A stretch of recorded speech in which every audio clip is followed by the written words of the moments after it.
So I just wanted to call out, Leo, that we've had more guests than reviews on every single platform combined. So for anybody listening right now, please pull over. Just pull over.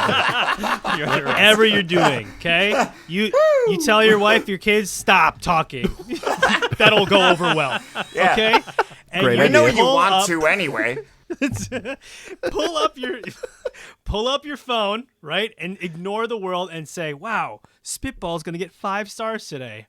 Or 1 because I told your wife to shut up and there's going to be another one at the same time.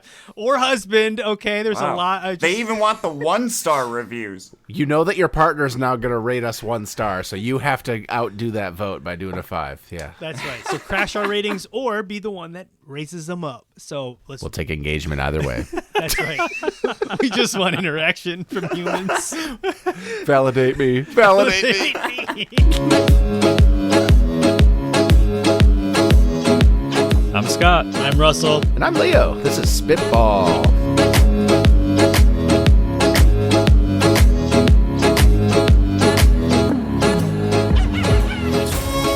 Welcome to Spitball, where 3 algorithmic apostles and a guest empty our heads of startup and tech product ideas that we have stuck up in there so you can all have them for free. Anything that we say is yours to keep. And, of course, this week, Scott, on a warpath once more. Who have you brought for us? I am so excited. I have brought my very longtime friend, Zach Wolf. And as long as I have known Zach, he has always had a side hustle going. It is everything from art dealing, voice acting, publishing, water polo enthusiast, anything around gaming, a total cinephile. And he's just got a freaking killer last name. And I am so excited. Welcome, Zach Wolf. Oh, wow. Thank you. Thank you. That was pretty good. It makes me feel like an important, or like I could be someone, you know? You're on this podcast. We only get people that are somebody. Yeah. Are you ready for the personal bump in your brand from the Spitball bump? Jeez, I better relaunch my website or something. I don't even have anything to promote. Yeah, right. We got to have something to link to.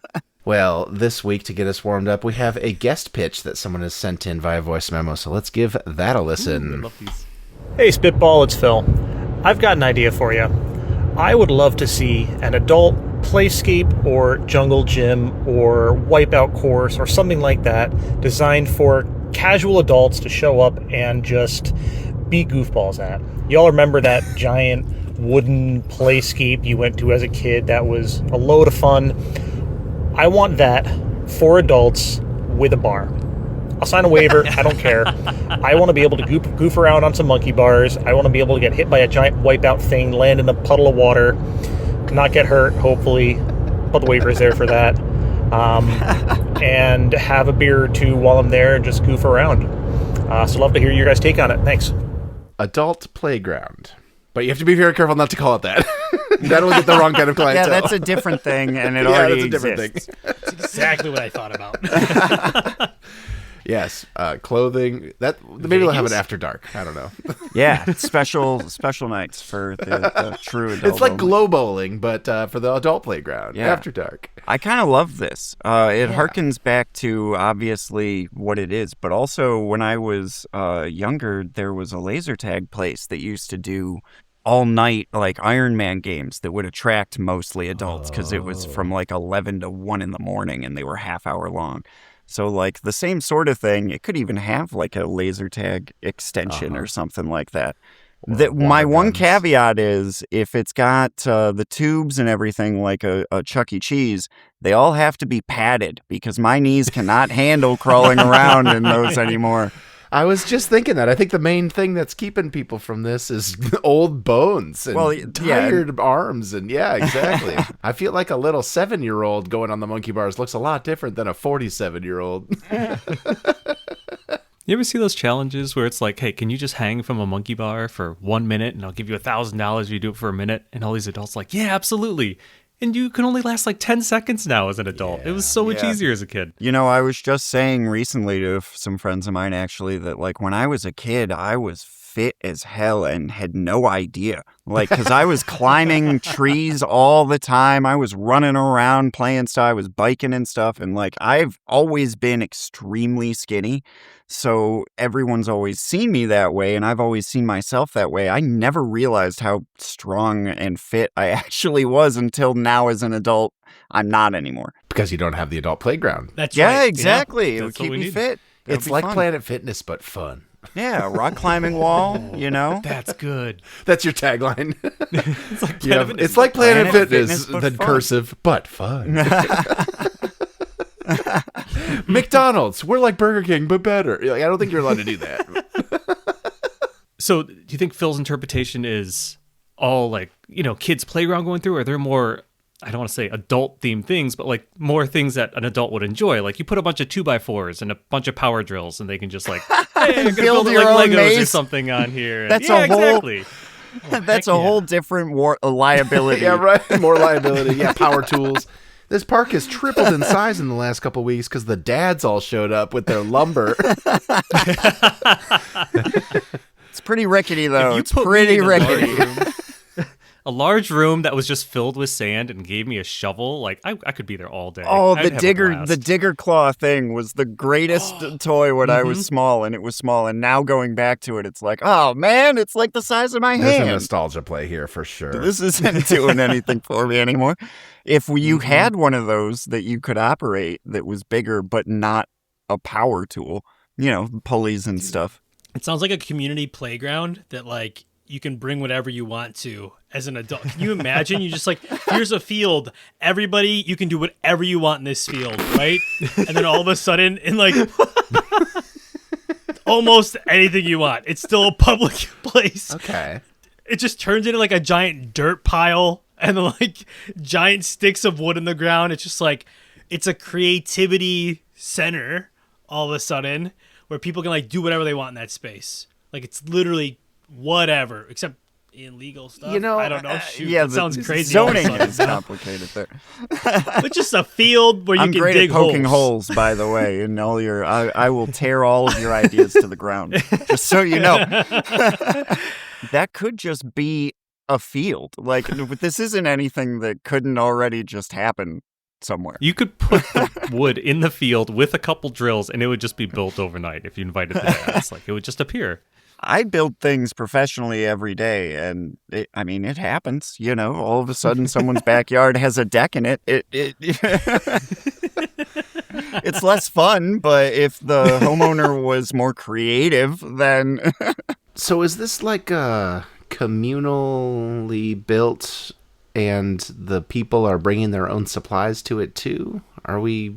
I think we're really taking this guy's idea off Yeah. the rails into an open source sort of thing. He was like, I want a place that I can go and drink and have fun. And we were like, build it yourself.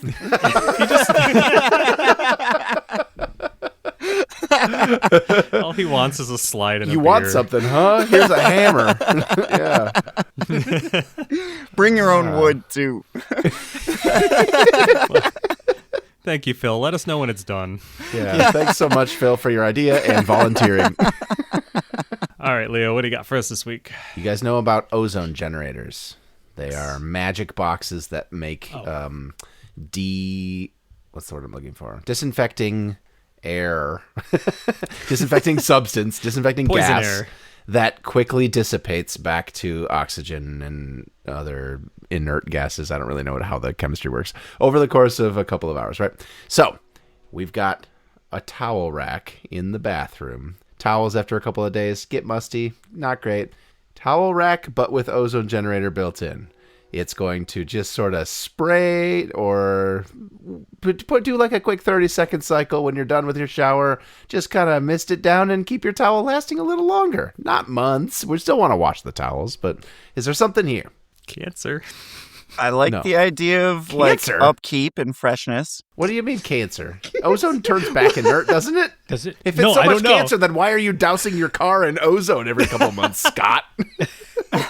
It gets the smells out. You're absolutely right about that. But, bleach cures cancer, too. Okay, pivot. Bleach dispenser. Bleach cures cancer? I didn't realize.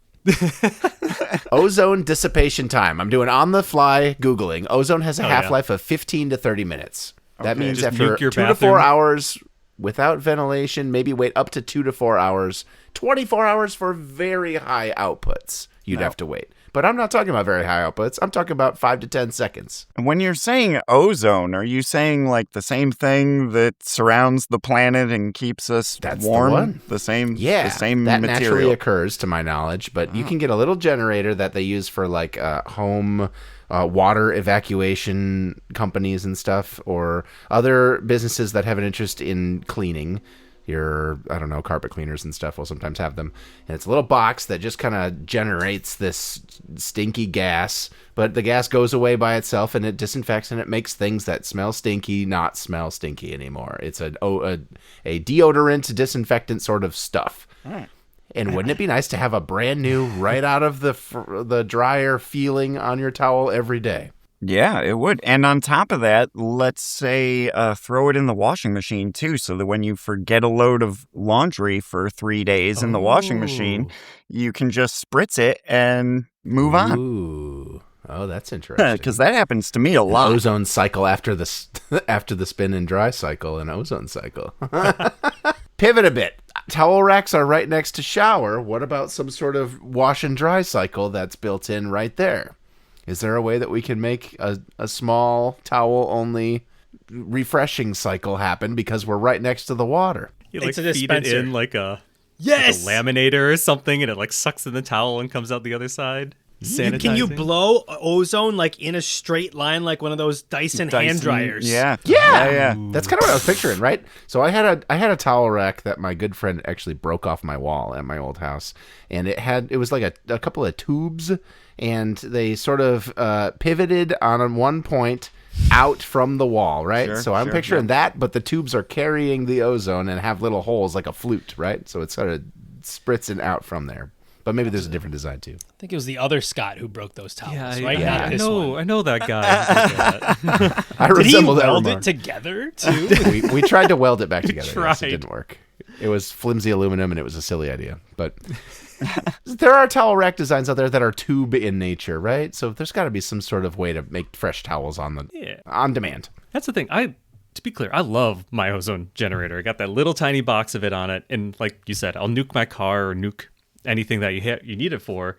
But you got to be stupid careful with them. One, it's crazy poisonous while it's still in there. That's why it literally kills everything. And two, it literally takes the enamel off everything. If you have wires or any kind of plastic or whatever in there, it'll just like melt after a while.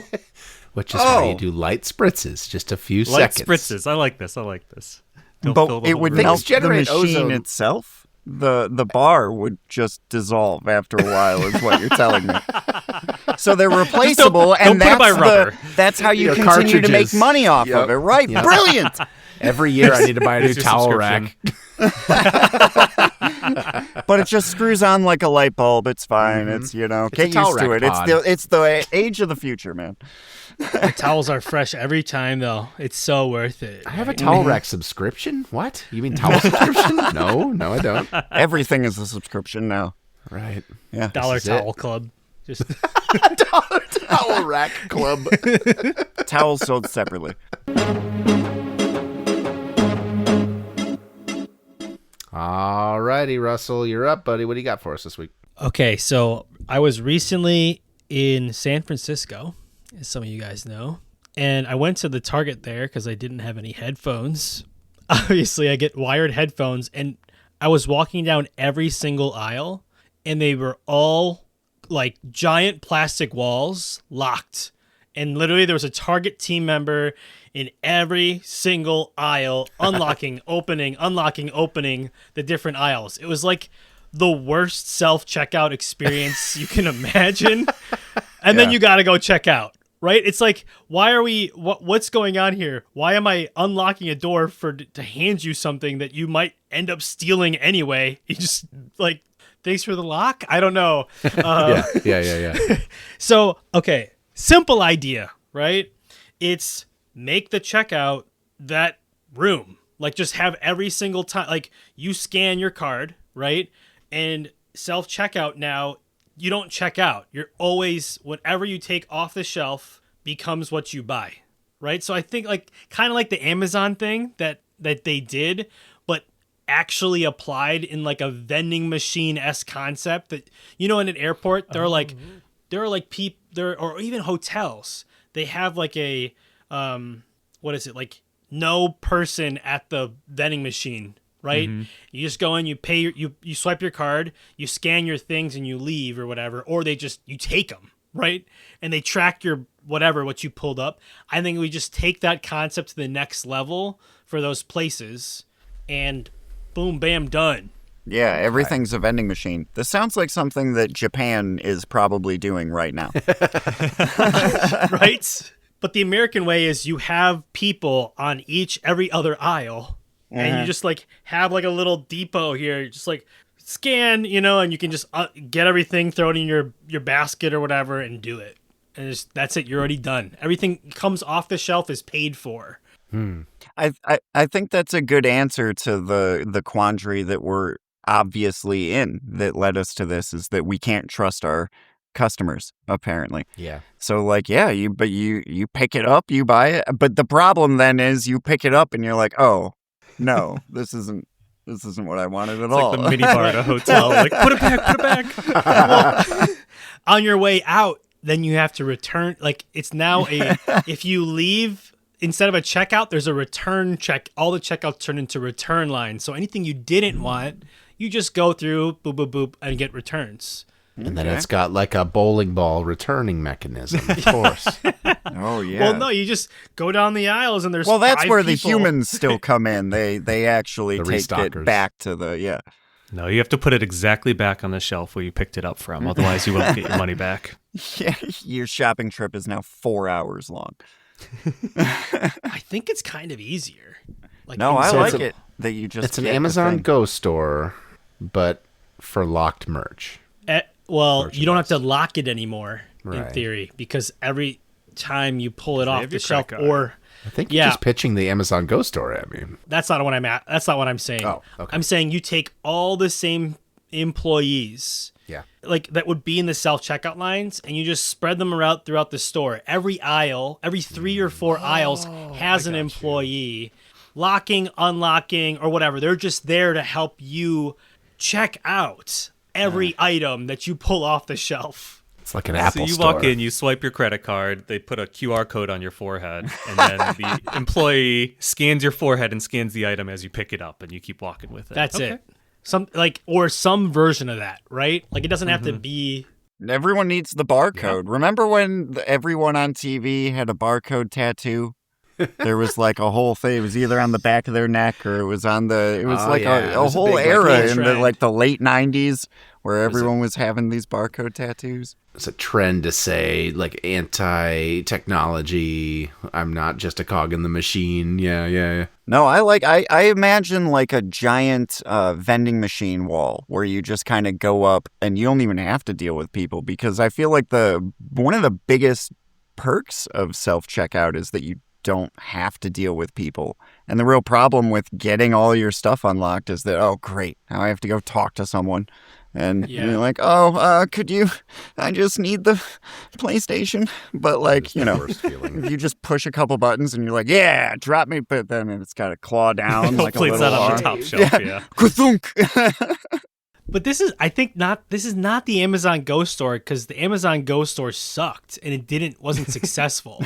This is Yeah. the Expensive. This is This Did good. you hear about those? They were amazing, and they promised the AI cameras will virtually have the basket or whatever, but it actually was just a bunch of people in freaking India who were all watching the cameras and adding stuff to the cart. In principle, I tried it a few times. It was really cool. You walk in, you grab a salad, you leave. It was cool.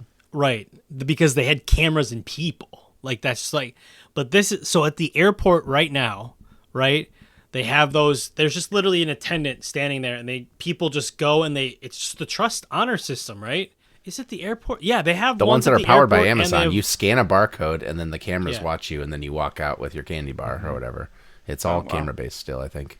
There is a version. Oh man, what am I thinking? There's a version. Maybe I'm thinking about it this way, where you scan a card, you scan your credit card, and then you open a fridge or a freezer, Sure. and you can grab as many ice cream bars as you can or wants, But like they have a live display of like, we are watching you. Don't grab more than one. Sure. But you know what I mean? But you open it. And it's just, I think you just apply that concept. So let's say you lose all your inventory. Like you just lose like 50 things because somebody scanned it and grab bagged. Well, you do have their credit card on file and their image. So you only use the cameras when somebody stole a crap load. Right, so it's just You more have of a little "you're being watched" smiley face, self camera, image right on the front. Until it's I was always really charmed by the old newspaper like dispenser things where you'd walk up, you'd put a quarter in, you'd open the door, and then there was every newspaper. Yeah, right. Just grab one, right? Like that's really cool. I wish we could go back to that. That worked somehow. Maybe it's just because they're low value, but because why do you need more than one newspaper? Yeah. Right. Unless you're in the classic, you're starting a know, fire. Oh, these are all about me. I better get them all out of here. Yeah, right. Here's another thing. We're already moving that way because when you go to like Sam's Club or Costco, you can just scan everything on your app, right? And they just check you, like they just like verify that you didn't steal anything, right? We gotta move Targets and Walgreenses and all that stuff that way, and it maybe is just like another scan and go thing, but let's say you pull an item off the shelf, it'll beep until your Bluetooth synced to the scan or something, right? Or the other way around, like something clever like that. Instead of how they have the like latch on that are on a string that like pulls, but then you have to have someone come lock it off. That could be the mechanism that once you pay for it, that unlocks. And then kaboom, you can actually take it out of there. The security tag things, like they have on fancy clothes or bags or alcohol. Yeah, and then you don't need another human. You don't need extra surveillance and creepy facial monitoring or any of that stuff. You pay for it and it unlocks itself. Yeah, it's all robotic. That's the move. that is, You got to put that on every little piece of merchandise, which is a downside, but maybe there's a convenient form factor that sticks on better. Now, when I see that everywhere, I'm gonna be, grumpy about it. No. the alternative right now is you literally have you have to press a button, an employee is called to that location, right. They unlock it, and then you go to the next aisle, and then you get your thing. You go to the next aisle, you do the exact same thing. It is wild. It's and like you haven't even paid for anything. Right, and you have a personal shopper with you unlocking for every single block, and you're How like, many razor heads do you want?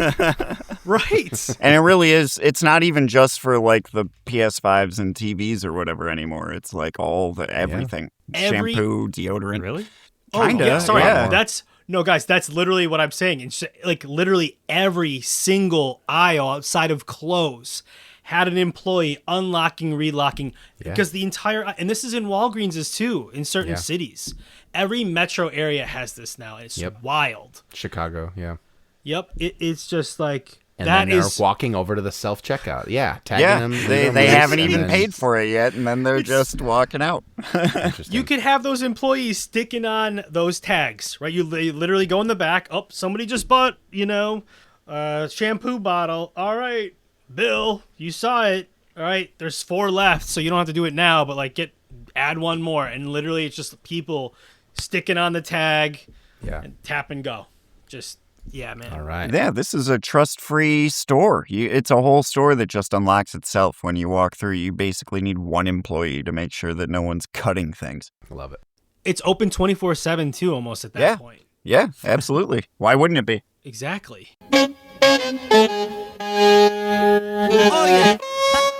All right, Zach, what do you got for us this week? Okay, well, I was thinking about this today, and I generally have been thinking that, like, we all produce so much trash. And, what do we do with it? I was digging holes today, building a deck, and inside these holes, some of my crew members are throwing their trash. And part of me thought, oh, this is some crap because now you've got like cups and stuff that are just in there. And then part of me thought, but if it wasn't here, it would be in a hole somewhere else. Like that's really all that it is, right? It's just moving from one place to another. We don't have a good way to deal with trash.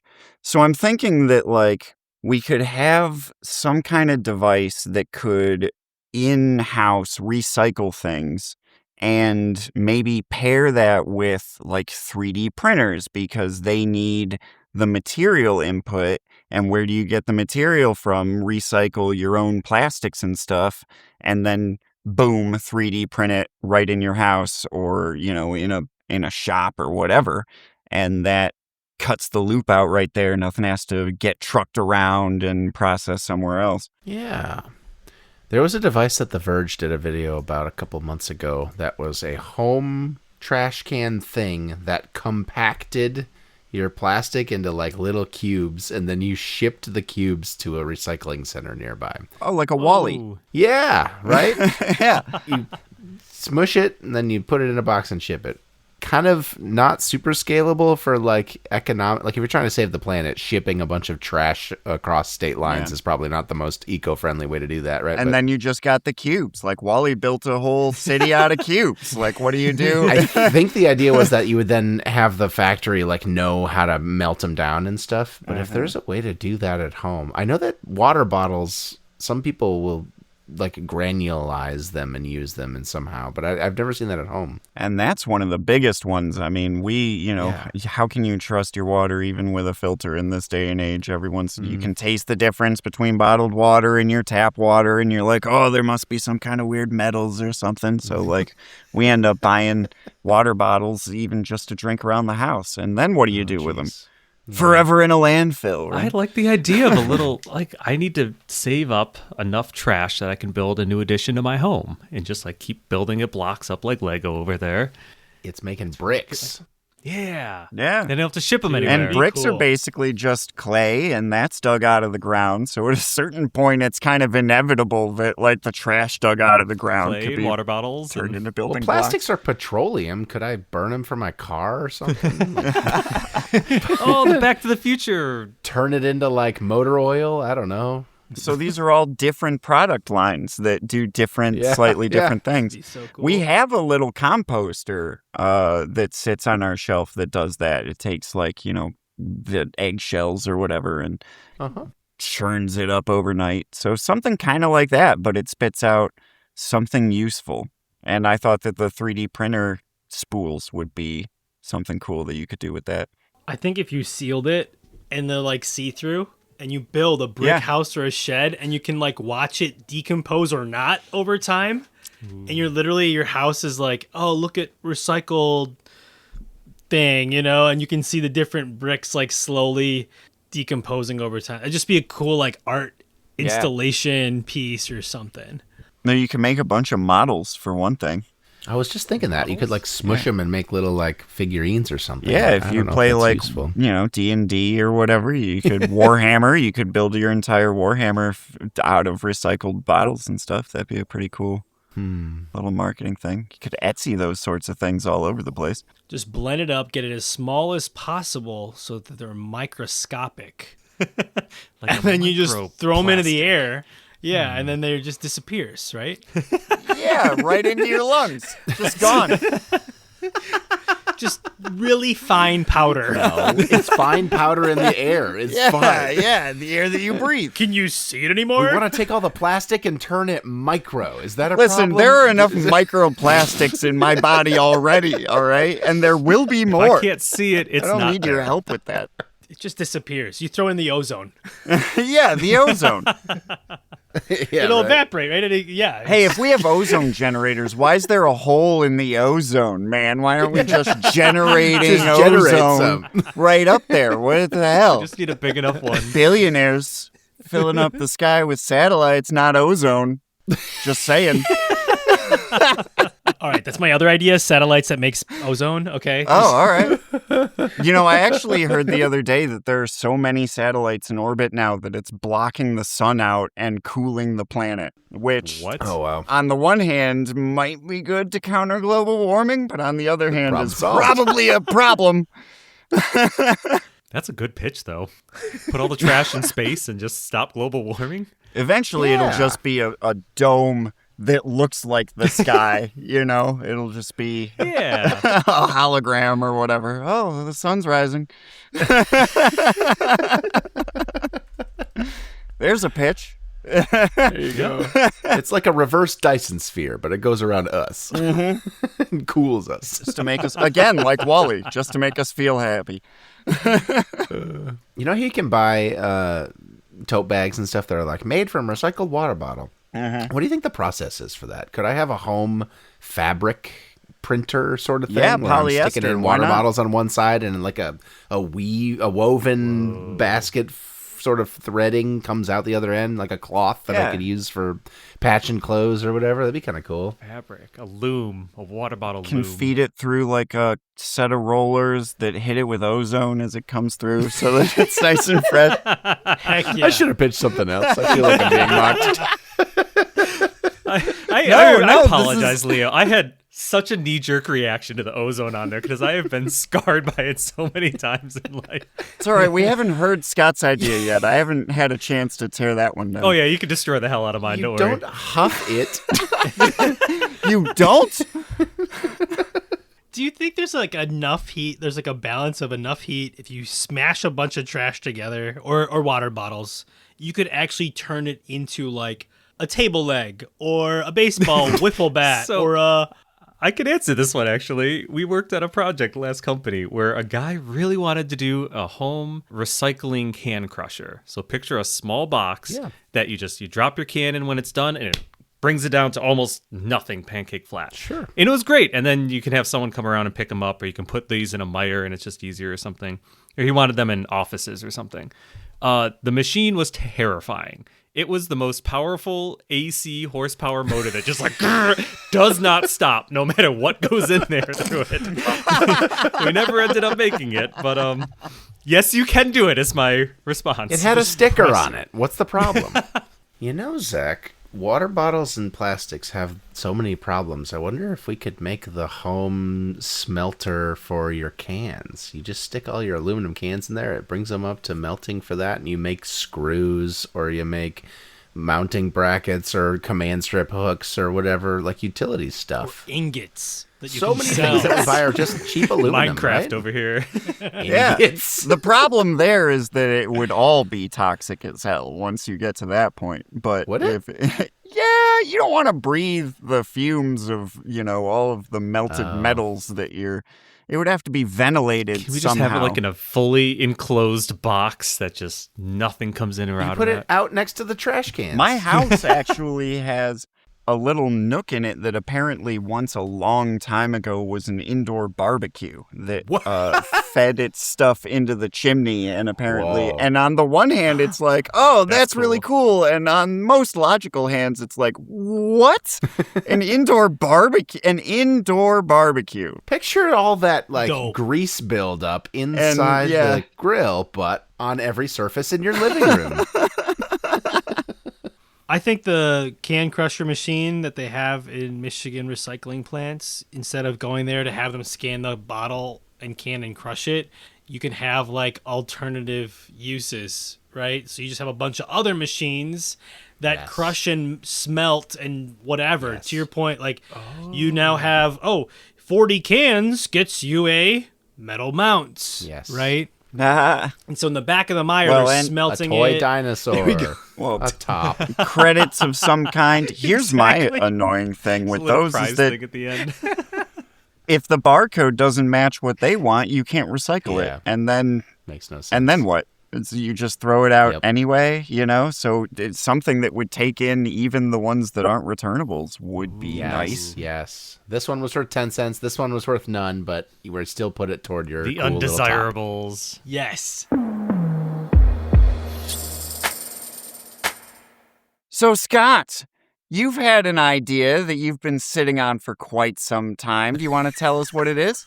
I have. I've been sitting on it since about like 3 p.m. this afternoon when I got a spam call. I used to get them all the time, and then they stopped for a while, and now they're just like coming back, and they're infuriating, as we all know.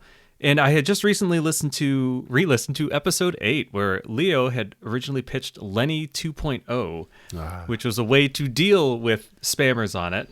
Leo, you want to talk about Lenny at all? All right, so like 15 years ago, a group of researchers and IT nerds recorded an old man saying a bunch of nonsense, like half sentences, like, oh, say more about that, or I think someone called about that recently. Was that you? And they put it all on a phone answering robot.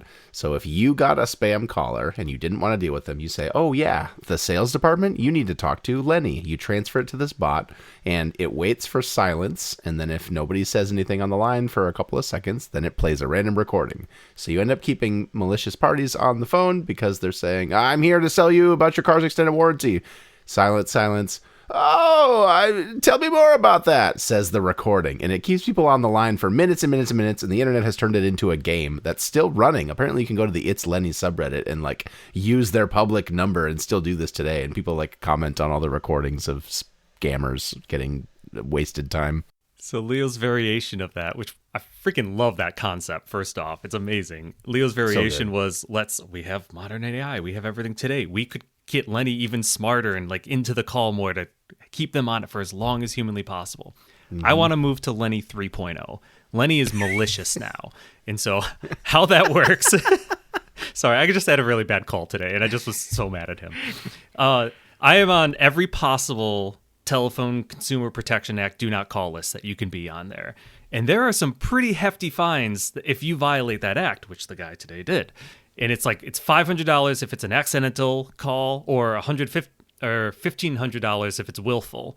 And so what I want an app called Lenny 3.0 that you install, and it'll auto record and transcribe your calls. And if it's a spam call, you send it over to the Lenny on there, and it stays on the call just long enough to extract the real seller info from the pitch that they're trying to send you. Then it'll automatically ship that off to a law firm on retainer that has everything all set up to just sue them immediately as soon as you get that address. And then it just acts like a little Venmo account to you. Like this one. Like you're doing nothing on the front end, and then just your little Venmo account is just getting higher and higher with every fine that they are paying. It's Lenny 3.0. It's leads. It's rewards dollars for the tips. Mm-hmm. Exactly. Yeah, it's basically you're creating like leads for what are they called? The large suits, class actions. Yes. Thank you. Yes. Mm-hmm. Yeah.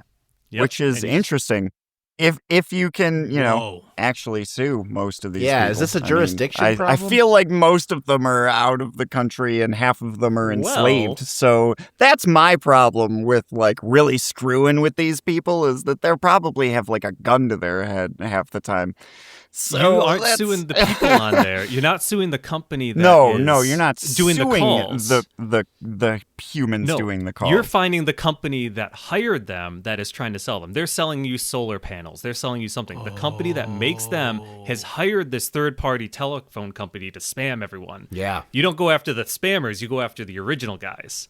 That way you're able to find the address. So you stay on the call long enough to figure out who they are and what they're selling, trace it back to the manufacturer, knock them out. So cool. And they're probably all American companies at that point. Yeah. Can Lenny 3.0 run tracers back through their like back end, hack their Like the police? follow their IPs or anything like that? Yeah, like keep them on the line long enough to, Right. to triangulate the Line position. long enough for them to give you an address. The calls from Southeast Asia. Stay on it. Keep talking. I don't think that's how that actually works. I love this because, Scott, it would give me great joy to know that I got a spam call all of a sudden. If I could report it to the group, the crowdfunding app, like it's literally like, oh, how many times did you get this call from these people? And then all of a sudden there's a massive following. It's just so Payout. cool. Yeah. You get the little check marks of every step. Hey, I've logged the call. I've generated the demand letter. I filed the small claims paperwork.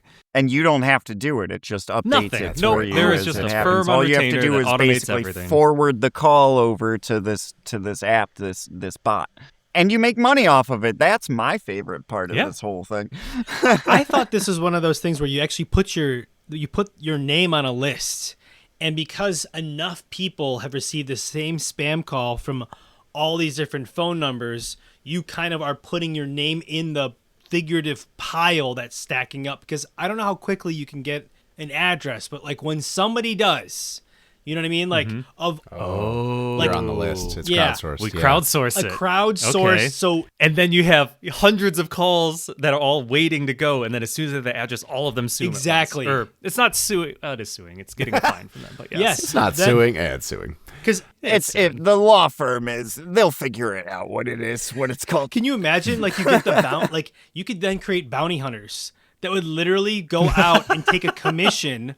Holy cow, there's 5,000 suits ready to go. I just need to find the address. And now you've created an incentivized system for everybody to report. They get like a 10% cut of these hundreds of calls. Yeah. Oh, that's yeah. great. That'd be a huge... Now That's a really you good want twist on that. spammers to call all of I'm these... signing up for everything online. Yeah. Because like all of a Put my sudden... number everywhere. Pretending that I'm someone that I'm not, that has all this business and stuff. They're like, oh yeah, I'll take the loans. I'll take so many loans. Just come talk to me about it.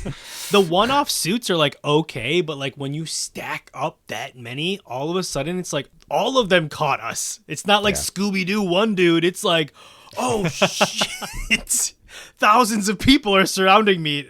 So I don't know. And you have the evidence, because it documents it. It It's recorded, transcribes yeah. the calls and all of that stuff. Yeah. Time stamped, all that. One downside to the Lenny approach is that it's you have to transfer it to someone else, which works great in corporate environments, but not the home environment. So, may I introduce a problem and then solve it by saying we're going to use the built-in iOS assistive voice thing where you make a copy of your voice, or you work with like 11 Labs or something to make a copy of your voice. And when you transfer the call to this service, Scott, it isn't, the scammer doesn't know. There's no exchange in any way except I am Lenny 3.0. you have hung up. You are Lenny. Yeah. It's your voice using AI. We are models to be Lenny. like, We are Lenny. oh yeah, I do know more about that, but it's your freaking voice. I love that. I love Yeah. that. I'll give you my bank account number. I want to call myself. Let me transfer you to him. It's me.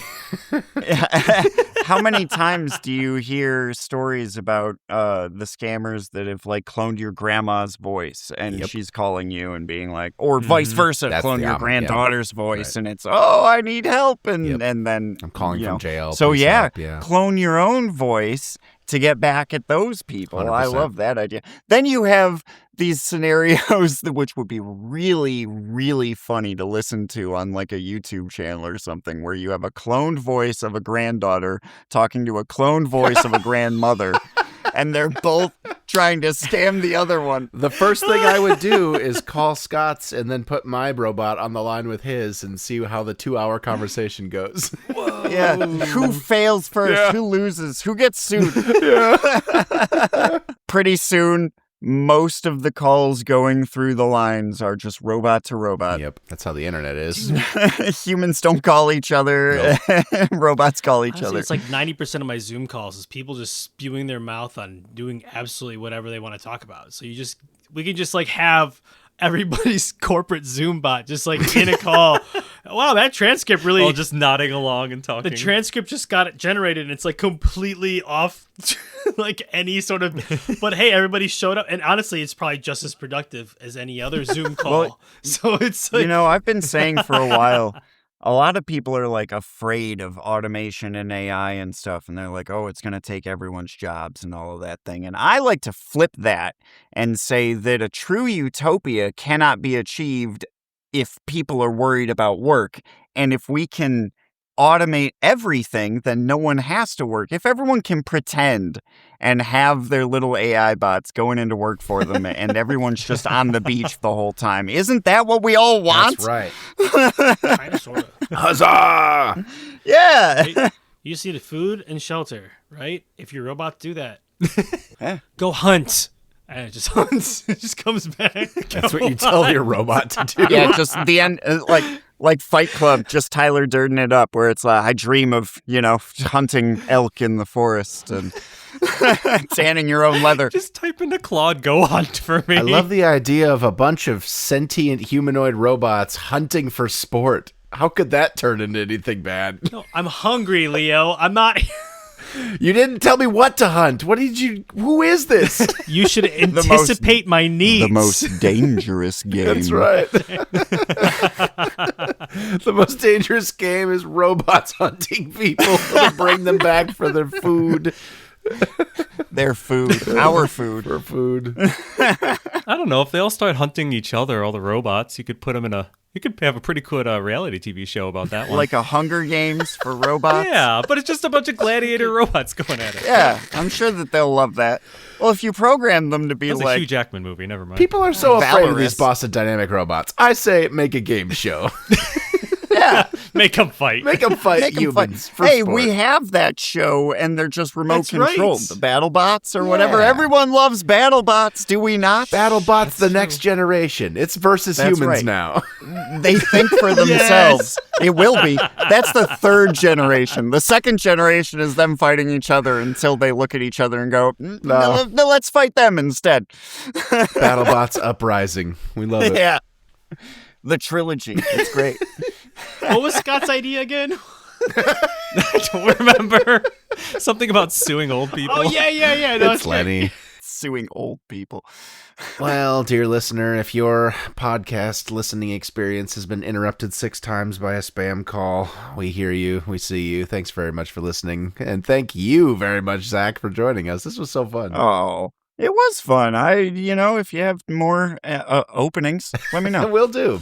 All right. We'll hold you to that. Our website is spitball.show. There you can find links to our YouTube channel, other social media. Hey, if you have an idea like Phil did, record it. Send it on a voice memo over to podcast@spitball.show, and we might talk about it on the show. That's also how you can follow us on the Fediverse, such as Mastodon. We are podcast@spitball.show, or on Blue Sky at spitball.show. Our subreddit is r/Spitball Show. Our intro-outro music is Swingers by Bonkers Beat Club. Please, if you wouldn't mind, that remote control robot you've been working on, and it's almost finally time to test it. We suggest you put the speaker on extra loud and play an episode of our show as you drive it down the street. And that's the best way for people to find out about us. Also, leave us a review. Apple Podcasts, Spotify, whatever it is you listen on, wherever fine pods are cast. New episodes coming out in 2 weeks. We'll see you then.